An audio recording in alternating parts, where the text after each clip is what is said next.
Quantas vezes você já se pegou duvidando de si mesmo, se auto-sabotando ou até mesmo dizendo para si mesmo que você não é capaz? Antes de mais nada, você precisa entender que isso é um processo automático da sua mente, algo inconsciente.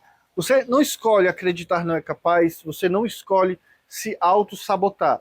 Pelo menos não de uma forma consciente, isso é muito mais profundo. Isso ocorre principalmente na nossa primeira infância, onde os nossos pais, professores ou figuras de autoridade. E quando a gente é criança, praticamente todo mundo é autoridade na nossa vida. E essas pessoas acabam colocando isso na nossa cabeça, em forma de palavras, sermões, muitas vezes, que geram essas crenças que nos limitam. E nesse vídeo eu vou falar sobre como essas crenças que nos limitam são formadas, o impacto dela na nossa vida e principalmente como lidar com elas. Então fica nesse vídeo porque eu vou ensinar alguns exercícios que vai te ajudar a quebrar esse bloqueio, a lidar com essas questões e você finalmente conseguir se livrar dessas amarras do seu passado. Eu me chamo Sérgio e eu trabalho com hipnoterapia, onde eu utilizo técnicas de hipnose e terapias regressivas, como regressão de idade e regressão de vidas passadas. Se você tem curiosidade ou interesse e quer saber mais sobre esse assunto, eu vou deixar alguns links aqui na descrição. E agora vamos ao tema desse vídeo. E para ilustrar melhor o entendimento sobre o tema desse vídeo, eu vou compartilhar com vocês uma história de um atendimento que eu fiz há alguns anos atrás. E para essa história eu vou chamar a pessoa de Maria, lembrando que esse não é o nome dela, é apenas um nome fictício para ficar mais didático. E a Maria me procurou para trabalhar com a hipnoterapia uma questão que já vem incomodando ela há muito tempo. O que acontecia? A Maria, ela se sentia muito travada no trabalho, muito estagnada.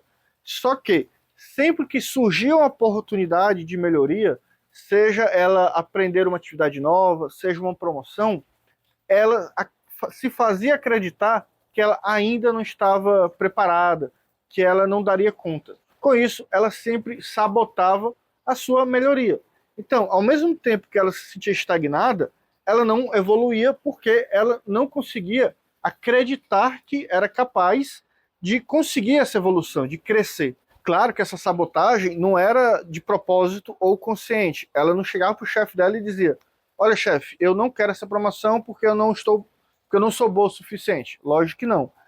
Isso acontece de uma forma mais sutil, de uma forma velada, né? Onde a pessoa nem percebe que está se auto-sabotando, a não ser que ela busque mecanismo de autoconhecimento para ela identificar essas questões, que foi o que a Maria fez. Ela identificou um problema e buscou ajuda para resolver esse problema.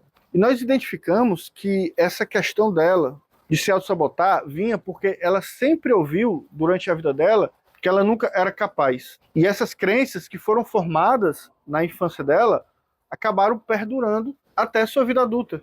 E isso acabou resultando em procrastinação, autossabotagem e um ciclo sem fim de angústia que ela sentia por estar estagnada, acreditar que deveria mudar, mas não mudava. Então, nós fizemos um trabalho onde, com a regressão, a gente foi ressignificando essa ideia dela de não ser boa o suficiente, de não ser capaz, para que ela pudesse aceitar as suas imperfeições, para que ela pudesse entender que essas crenças negativas não fazem parte dela, da Maria adulta, e sim da Maria criança.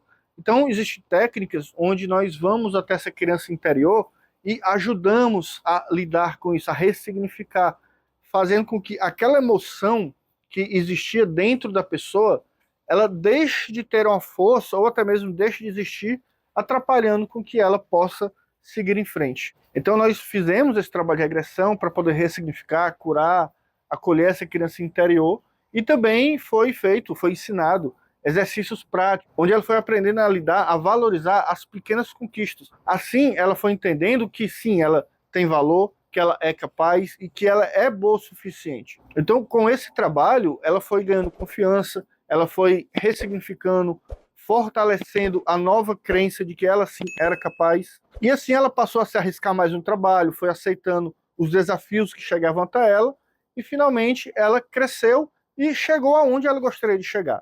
E não se preocupe que já já eu vou ensinar alguns dos exercícios que eu ensinei para Maria, eu vou ensinar para você aqui nesse vídeo, ok? Mas antes, eu gostaria de compartilhar alguns livros esses que têm a ver com a temática desse vídeo, e com certeza vai te ajudar a você a superar essas questões de autossabotagem, de se sentir talvez que não é bom o suficiente, que não é capaz, enfim. Os livros são esses. Os 4 compromissos. Esse livro, ele explora crenças limitantes como reformular a nossa perspectiva por meio de compromissos simples com nós mesmos. O segundo livro é Mindset, esse livro é bastante conhecido, que ele discute a importância de ter uma mentalidade de crescimento, que é crucial para que nós possamos superar crenças limitantes e autoimpostas. O terceiro é O Poder do Hábito. Esse livro ele explica como os hábitos influenciam o nosso comportamento diário e como podemos mudar os padrões de autossabotagem. O quarto livro é A Coragem de Ser Imperfeito. Esse livro é muito bom porque ele aborda a importância da vulnerabilidade e da aceitação como um caminho para superar a autocrítica. E por último, um livro chamado Inteligência Emocional, do Daniel Goleman. Esse livro também é bastante conhecido e ele nos ajuda a compreender como as nossas emoções influenciam a autossabotagem e como podemos gerenciar sentimentos destrutivos. Então, só para ficar claro, a autossabotagem ela ocorre quando nós, de uma maneira inconsciente, acabamos nos impedindo de alcançar nossos objetivos, nossas metas, nossos sonhos, que muitas vezes vêm por questões de inseguranças, de medos, e alguns exemplos de situações que ter esse problema com a autossabotagem causa na nossa vida. Por exemplo, no trabalho, uma pessoa que acaba procrastinando muito as tarefas do trabalho. Uma pessoa que acredita que não faz nada direito, ela pode simplesmente deixar de começar um projeto novo porque ela simplesmente vai ter um medo de falhar. E isso vai ser um grande impeditivo na carreira profissional dessa pessoa. E claro que isso não se aplica só ao âmbito profissional. Muitas vezes isso pode atrapalhar também na vida pessoal, enfim, em vários âmbitos. A segunda questão é sobre um perfeccionismo exagerado ou uma autocrítica em excesso. Uma pessoa que é muito perfeccionista e muito autocrítica, ela dificilmente vai conseguir tirar um projeto do papel, porque ela sempre vai tentar melhorar. Para essa pessoa, nunca vai estar bom o suficiente. Então, sempre ela vai fazer alguma coisa, vai sentir que não está bom, aí vai refazer, vai recomeçar. Quando terminar, também vai achar que não está bom, vai recomeçar de novo. Então, a questão do perfeccionismo e de ser muito autocrítico é um autossabotador e muito prejudicial à nossa vida. Também um outro autossabotador é você acreditar que não é bom bastante.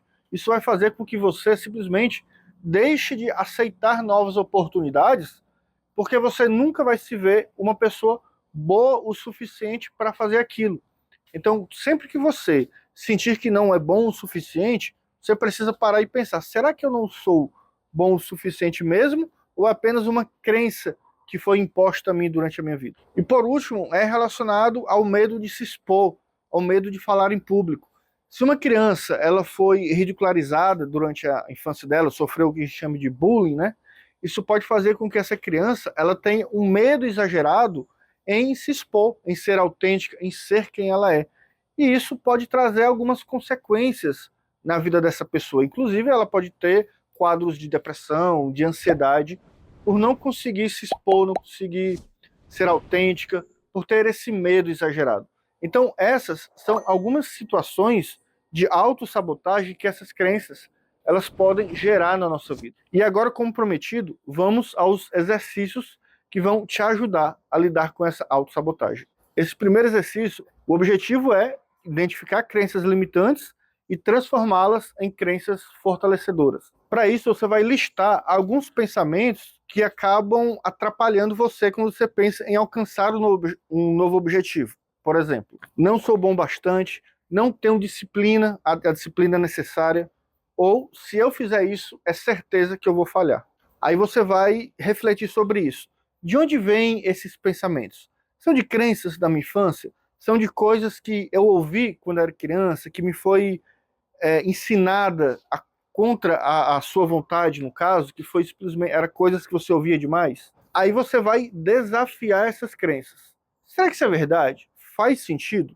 Para isso, você vai encontrar fatos, situações que provem o contrário desses pensamentos negativos. Você vai reescrever da seguinte forma: onde antes tinha o pensamento eu não sou bom o bastante, você vai colocar eu sou capaz, estou aprendendo cada dia mais. E você vai repetir essa crença em voz alta para você várias vezes, até que você vá sentindo que você está conseguindo superar essa crença que inicialmente você colocou e que você está ressignificando ela. A segunda técnica é a técnica do pequeno passo, que tem o objetivo de te ajudar a superar a procrastinação e principalmente agir mesmo que você esteja com medo. E para isso você vai pegar um objetivo que possa parecer grande ou muito difícil para você. E você vai simplesmente dividir em pequenos passos. Você vai escolher um passo tão pequeno, uma atividade tão pequena desse desafio que a princípio é grande, que é simplesmente impossível de você falhar. Por exemplo, se você estiver escrevendo alguma coisa, um livro, um trabalho, sei lá, você vai fazer o seguinte: a sua tarefa vai ser escrever uma frase ao invés do capítulo inteiro. Você vai perceber que, com o tempo, mesmo que você sente para escrever uma frase, você vai pensar assim: pô, eu já escrevi uma frase, eu já estou aqui, automaticamente você vai escrever mais. Só que você não vai dizer para você mesmo que você sentou para escrever um capítulo todo, certo? Você vai dividir em pequenos passos e você vai fazendo conforme você consiga executar aquele passo. Você fazendo essa ação todo dia, você vai aos poucos, gradualmente, aumentando. E isso vai fazer com que você haja, mesmo que você tenha medo de falhar, e vai evitar a famosa procrastinação. E agora essa técnica, ela tem o objetivo de reverter o medo. Como e se, só que agora vendo pelo lado positivo. E o objetivo dessa técnica é lidar com medos e pensamentos negativos. Então, sempre que surge um pensamento negativo, de uma crença limitante, de que te incomoda demais, como por exemplo, e se eu falhar? Você vai criar uma alternativa para esse e se eu falhar. Por exemplo, digamos que o pensamento é: e se ninguém gostar do meu trabalho? Você vai colocar: e se o meu trabalho impactar positivamente as pessoas? Você vai treinar a sua mente para procurar possibilidades positivas para algo que antes era negativo. Se você parar para pensar, muito das coisas que você pensa o pior, isso não necessariamente reflete a verdade. Pode sim ter o lado positivo. Então, esse exercício ele tem esse objetivo, para que você consiga entender, ou pelo menos visualizar e imaginar o lado positivo de algo que a priori vinha um pensamento negativo. E acredite, você é muito mais forte do que você imagina. Dentro de você existe um poder muito grande de mudar, de transformar a sua realidade. Talvez por muito tempo você tenha sido o seu pior inimigo, duvidando do seu valor, se auto-sabotando, acreditando não ser capaz. Mas hoje eu quero dizer uma coisa para você.